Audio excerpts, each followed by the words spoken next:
দিনটি ছিল 25শে ডিসেম্বর, মানে বড়দিন, যীশুখ্রিস্টের জন্মদিন। জন্মদিন মানেই কিন্তু একটু ইচ্ছে করে কেক খেতে। আর কেক তো বাচ্চাদেরই বেশি পছন্দের খাবার, বাচ্চারাই বেশি পছন্দ করে। যদিও বড়রাও অনেকেই পছন্দ করে, কিন্তু বাচ্চারাই কিন্তু আসলে বেশি কেক খেতে পছন্দ করে।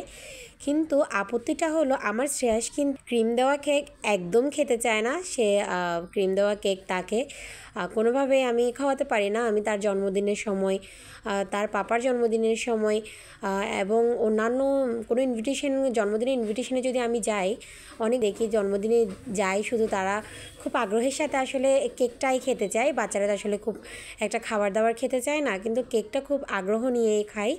কিন্তু আমার শ্রেয়াস আসলে কিন্তু একদমই ক্রিমওয়ালা কেক আর কি সে খেতে চায় না। ক্রিমি কেকগুলো তার একদম অপছন্দ। সে একদম ছুঁয়েও দেখে না, তাকে আমি অনেক চেষ্টা করেও কখনো খাওয়াতে পারি না। তো ভাবলাম যেহেতু আজকে যীশুখ্রিস্টের জন্মদিন, তো মনটা কেমন যেন একটু কেক কেক করছিল। আর অনেক দিন হয়ে গেছে বাসায় কেক বানায়নি। আমার শ্রেয়াস হওয়ার পর থেকে না বাসায় কখনোই কেক বানানো হয়নি। শ্রেয়াস হওয়ার আগে অনেকবার বাসায় কেক বানিয়ে খেয়েছিলাম, কিন্তু আমার শ্রেয়াস হওয়ার পর থেকে যদিও বা মন মানসিকতা খুব একটা ভালো থাকে না সব সময়। তো সেজন্য আসলে কোনো কিছু খুব একটা করে খেতেও ইচ্ছে করে না। তো যেহেতু বাসায় কেক বানাতে একটু ঝামেলাই লাগে আসলে, কারণ যেহেতু আমার কাছে কোনো বিটার নেই, অনেকক্ষণ সময় নিয়ে আসিয়ে বা হ্যান্ড বিটার দিয়ে এটা বিট করতে হয়, অনেক টাইম লাগে, তো একটু ঝামেলা লাগে আর কি। তো কিন্তু আজকে ভাবলাম যে শ্রেয়া যেহেতু দোকানে ক্রিমি কেক খেতে চায় না, তো ভাবলাম বানিয়ে ট্রাই করে দেখি আমার ছেলেকে খাওয়াতে পারি কি না। তো সেই জন্যই কিন্তু আসলে বসে পড়েছে কেক বানাতে। তো ভাবলাম আপনাদের সাথে একটু শেয়ার করি ভিডিওটা। তো এখানে আমি 2টা ডিম নিয়েছি, এই 2টা ডিম দিয়ে কেক বানাবো। তো প্রথমে 2টা ডিমগুলো আলাদা করে নিয়েছি। ডিমের কুসুমটা আলাদা করে আমি ডিমের সাদা অংশটা প্রথমে ভালো করে ফেটিয়ে নিচ্ছি।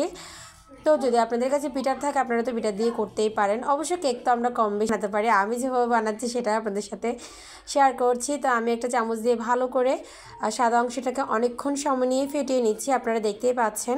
এটা কিন্তু একটু সময় নিয়েই করতে হবে। তো আমার কিন্তু ডিমের সাদা অংশটা ফেটানো কমপ্লিট হয়ে গেছে। তো আমি এটা এমনি চা চামচ দিয়ে করছি, আপনারা এটা কাঁটা চামচ দিয়েও করতে পারেন। তো আমার কিন্তু এটা ফাটানো শেষ হয়ে গেছে। তো আমি এখন একটা বড় বাটিতে ফেটানো সাদা অংশটুকু নিয়ে নিচ্ছি এবং যে কুসুমগুলো আলাদা করে রেখেছিলাম কুসুম 2টাও নিয়ে নিব। নিয়ে আবার ডিমগুলোকে আমি ভালো করে ফেটিয়ে নিব। এরপরে আমি আস্তে আস্তে বাকি উপকরণগুলো অ্যাড করব। এই কেক বানানোর মধ্যে কিন্তু সবথেকে ইম্পর্ট্যান্ট কাজ হচ্ছে কিন্তু এই ডিম ফেটানোটা। যদি বিটার দিয়ে করা যায় তাহলে তো আসলে খুবই সহজ, আর যদি একটু হাত দিয়ে করতে হয় তাহলে একটু কষ্টসাধ্য হয়ে যায়।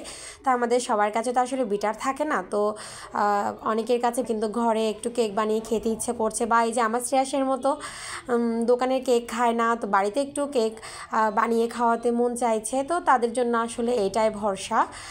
তো তারা যেহেতু করতে গেলে কিন্তু একটু মানে সময় লাগবে আর কি, করতে হবে, কারণ এই ডিম ফেটানোটা যত বেশি ভালো হবে কেকটাও খেতে ততই ভালো লাগবে। আর আমার শ্রেয়াস তো সেদ্ধ ডিম খেতে চায় না, তো ডিম কিন্তু খাওয়ানোর আরেকটা প্রসেসও এটা হতে পারে। এভাবে কেক বানিয়ে খাওয়ালে ডিম কেকটাও খাওয়া হলো, পুষ্টির চাহিদাও মিটলো এবং পেটও ভরে গেল, দুইটাই হয়ে গেল আর কি। তো আমার এখানে ডিমটা ফেটানো হয়ে গেছে। আমি কিন্তু এটা অনেকক্ষণ সময় নিয়ে ফেটিয়েছি, আপনাদেরকে একটু ফাস্ট করে খেয়ে দিলাম, কারণ এতক্ষণ সময় তো আসলে দেখানো সম্ভব না। তো অনেক দিন আগে কেক বানিয়ে খেয়েছিলাম, প্রায় 2 বছর আগে। 2 বছর পর আবারও কেক বানিয়ে খাচ্ছি, যদিও বা আমি কিন্তু ইউটিউব থেকেই দেখে শিখেছিলাম কেক বানানোটা। কিন্তু এরপরে আর 2 বছরের মধ্যে কিন্তু আর দেখিনি কাউকে কেক বানাতে। তো আজকে আবার ট্রাই করছি, যেভাবে মনে আছে ওভাবেই বানিয়ে নিচ্ছি, দেখা যাক কেমন হয়, আপনাদের সাথে অবশ্যই শেয়ার করছি। তো এরপরে আমি এখানে দিয়ে দিলাম চিনি। তো ইচ্ছা মতো আপনার পছন্দ মতো দিয়ে নেবেন, যদি মিষ্টি বেশি খান তো বেশি, আর কম খেলে কম। চিনিটাও কিন্তু মিশিয়ে নিয়েছি। এখন আস্তে আস্তে আমি বাকি উপকরণটা দিয়ে দিচ্ছি। এখন আমি এখানে দিয়ে দিলাম 100 গ্রামের মতো সয়াবিন তেল, নর্মাল যেটা রান্নায় ব্যবহার করি আমরা সেই তেলটা। আমি কিন্তু এমনি বানালে কিন্তু অত মেপে ঝুপে দিই না, আমি আমার চোখের আন্দাজেই আপনাদের সাথে শেয়ার করছি, তাই একটু মেপে দেখালাম আর কি। 100 গ্রামের মতো তেল দিয়ে দিয়েছি। এবার তেলটা আমি ভালো করে এখানে বিট করে নিয়েছি, তেলটাও ভালো করে মিক্স করে নিব।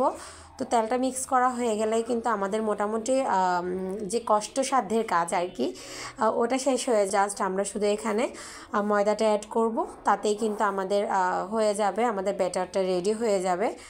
তো আমি একটু ভালো করে তেলটাও ভালো করে মিক্স করে নিচ্ছি, তেলটাও ফেটিয়ে নিচ্ছি ভালো করে। তো তেলটাও মিক্স করা কমপ্লিট হয়ে গেছে। এখন একটা ছাঁকনি নিয়ে নিলাম আর এর মধ্যে দিয়ে দিই পরিমাণ মতো ময়দা। তো আমি একটু মেপেই দিচ্ছি ময়দাটা আজকে, যেহেতু আপনাদের সাথে শেয়ার করছি, তা না হলে আমি ময়দাটাও কিন্তু নিজের আন্দাজ মতোই দিয়ে দিই। তো এখানে আমি 3 চামচ পরিমাণ ময়দা দিয়ে দিলাম। তো তার সাথে দিয়ে দিব বেকিং পাউডার, বেকিং সোডা না, আমি বেকিং পাউডার দিব এখানে। তো বেকিং পাউডার দিয়ে দিলাম 1 চামচ মতো। তো তার সাথে দিয়ে দিব আমি স্বাদ মতো একটু লবণ দিব। তার সাথে আমি 2 চামচ গুঁড়ো দুধ দিব আর কি। অনেকে লিকুইড দুধ দিয়েও বানান, কিন্তু আমি এখানে কোনো জল দিব না, কোনো আমি ডিরেক্ট একেবারে গুঁড়ো দুধটাই দিব আর কি। তো সেজন্য লিকুইড দুধটা ব্যবহার করছি না। তো ছাঁকনিটা একটু বড় হয়ে গেছে, তো আবার একটু সমস্যা হচ্ছিল। তো যাই হোক, কোনোভাবে একটু কষ্ট করে ছেঁকে নিলাম। এটা কিন্তু ছেঁকেই নিতে হয়, কিন্তু ভেতরে দানা দানা হয়ে যাবে। তো ভালো করে ছেঁকে নিয়ে নিলাম। তো দুধটাও দিয়ে দিচ্ছি এখন। এই যে এখানে আমি 2 চামচের মতো গুঁড়ো দুধ দিয়ে দিয়েছি। তো এখন এটা ব্যাটারটা করে নিয়ে মিক্স করে নিলেই কিন্তু আমাদের কেকের ব্যাটারটা মোটামুটি হয়ে যাবে। কেকের এই ব্যাটারটা যতটা পারফেক্টলি বানাতে পারবেন ততটা কেক সফট হবে এবং খুব ভালোভাবে ভেতরে সেদ্ধ হয়ে যাবে। যদি ব্যাটারটা ভালো না হয় তাহলে কিন্তু কেকটাও ভালো হবে না। তো আমি এখানে কিন্তু সব কিছু পরিমাণ মতো দিয়ে দিয়েছি। তো আমার কিন্তু আর কোনো এক্সট্রা জল বা কোনো লিকুইড দুধ দেওয়ার প্রয়োজন পড়েনি। যতটুকু দিয়েছি ততটুকুতে কিন্তু ব্যাটার পারফেক্টলি হয়ে গেছে আর কি। তো আপনাদের যদি ব্যাটারটা ড্রাই হয়ে যায় তাহলে আপনারা আরেকটু লিকুইড দুধ অ্যাড করতে পারেন, যদিও জলটা না দেওয়াই বেটার। তো আপনারা যদি একান্তই দরকার পড়ে আপনারা একটু লিকুইড দুধ অ্যাড করে নেবেন। আর যদি একটু তেলতেলে হয়ে যায়, মানে যদি আর একটু ময়দা মেশানোর প্রয়োজন পড়ে তাহলে আর একটু ময়দা মিশিয়ে নেবেন। তো আমার কিন্তু এখানে মোটামুটি দেখুন ব্যাটারটা একদম পারফেক্টলি খুব সুন্দর করে, এই থিকনেসটা কিন্তু এমনই হবে। আমি আপনাদেরকে দেখিয়ে দিচ্ছি খুব ভালো করে। তো এখন আমি এটা আরেকটা বাটিতে সেট করে নেব। আমার কাছে কিন্তু কোনো মোল্ডও নেই কেক বানানোর, তো করে বানাবো। তো কীভাবে বানাচ্ছি সেটা আপনাদেরকে দেখাচ্ছি।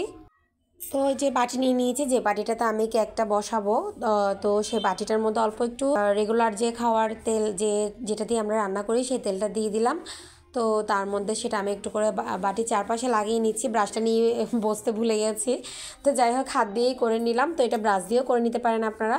তো তারপরে যে ব্যাটারটা আমি ভালোভাবে দিয়ে দিচ্ছি এখানে ব্যাটারটা। তারপরে এরপরে এখানে আরও একটা জিনিস উপকরণ বাকি রয়েছে, যেটা ব্যবহার করলে আসলে কেকের টেস্টটা একদম চেঞ্জ হয়ে যাবে। তো আমার বোনরা এইভাবে বানালে বেশ পছন্দ করে। তো এমনও ছিল আজকে শ্রেয়াসের সাথে, তো পরাণ বলল দিদি চকলেট দিয়ে বানা। তো সেই উপকরণটা হলো আসলে চকলেট। এখানে উপরে একটু চকলেট দিব। তো চকলেট দিলে কিন্তু এটা টেস্টটা অনেক গুণ বেড়ে যায়। তো যেহেতু আমরা এখানে কোনো ক্রিম ব্যবহার করব না, তো সেহেতু একটু চকলেট দিয়ে কেকের টেস্টটা কিন্তু একটু বাড়ানোই যায়। আপনারা এভাবে ট্রাই বাসায়। তো এটা আমি কিন্তু দোকান থেকেই চকলেটগুলো কিনে এনেছিলাম। তো সেই চকলেটগুলো আমি ভেঙে ভেঙে উপরে দিয়ে দিচ্ছি। তো চকলেটগুলো দেওয়া হয়ে গেলে আমি কিন্তু বাটিটা 2 হাতে ধরে ভালো করে একটু ট্যাপ করে নেব, যাতে ভেতরে কোনো বাবেল, সেই বাবেলগুলো যেন বের হয়ে চলে আসে। এই যে আমি এখানে বাটিটা ধরে ট্যাপ করে দিচ্ছি। এখন কিন্তু আমি কেকটা বসিয়ে দিব বেক করার জন্য। তো আমি এটা চুলার মধ্যেই করব, চুলার মধ্যে কড়াইয়ের মধ্যে এটা বেক করব আমি।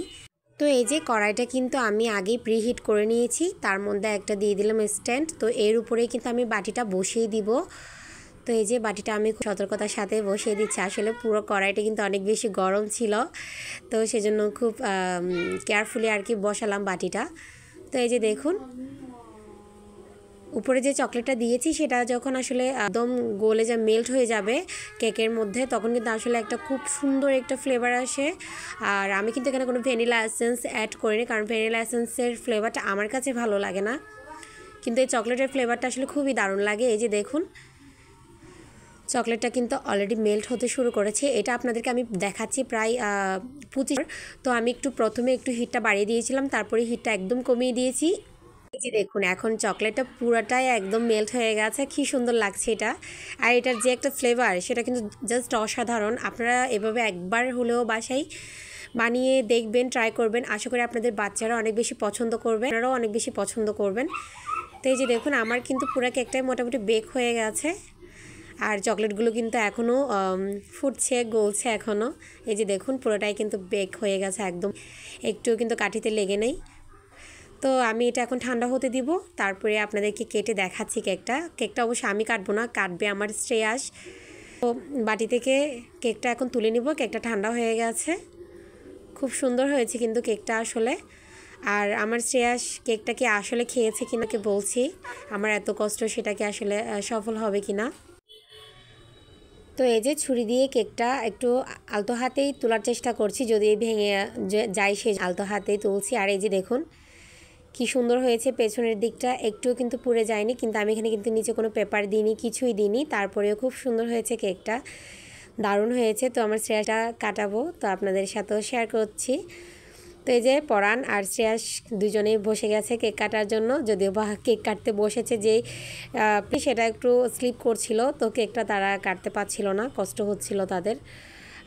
তো অনেক কষ্টের সহিত আমার বোন আর আমার ছেলে দুজনে মিলে, যদিও বা আমার শ্রেয়াসের আসলে কেকটার প্রতি কোনো আগ্রহ হয়েছিল না, তো এক প্রকার তাকে জোর করে বসিয়েছি কেকটা কাটানোর জন্য। তো কেকটা উনি কাটলো, কেটে শ্রেয়াসকে একটু খাওয়ানোর চেষ্টা করলো। আর পাশে দেখুন তাকে কিন্তু একটা মোবাইল আমার দিতে হয়েছে, যেহেতু আমি এটা দিয়ে ভিডিও করছিলাম, তো ওর পাপার মোবাইলটা আমার এনে দিতে হয়েছিল ওকে। আর ওকে যে করছিল, কিন্তু সে আসলে খাচ্ছিল না, কিন্তু পরবর্তীতে আসলে কেকটা সে খেয়েছিল, খুব ভালোভাবেই খেয়েছিল, তার অনেক ভালো লেগেছিল।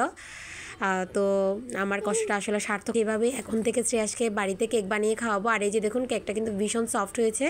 আপনারাও আপনাদের বাচ্চাদের জন্য এভাবে তাহলে বাড়িতে ট্রাই করবেন। সবাই ভালো থাকবেন, টাটা।